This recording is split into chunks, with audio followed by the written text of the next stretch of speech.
NFL Network draft analyst Daniel Jeremiah with his thoughts between the difference between the first two tackles in the draft and then the next group. So in other words, the guys that might be available at 6 and the guys that are likely going to be at 24. Monroe Freeling's going to have a lot of love, as we go through the rest of the process. I don't think it's that big of a gap there with him and the top guys. I really like Blake Miller. I would say most teams would have Monroe Freeling over Blake Miller.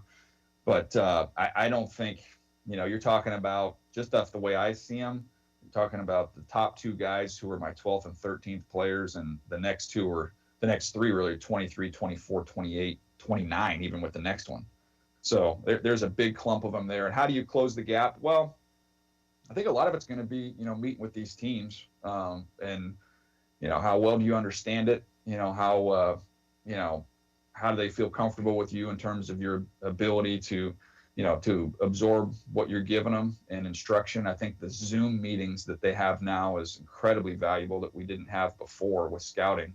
You used to have to fly out and visit with the kid. Now you can just hop on Zoom, pull up game tape, and go over it. So they'll have a chance to meet and discuss those things with teams. And, the physical testing is still plays a role. I mean, I think Gray Zabel last year jumped 36.5 inches, which was pretty freaky and showed how explosive he was. So I'm anxious to watch these guys kind of move around a little bit, see how they do in that regard. But I don't think it's some sizable gap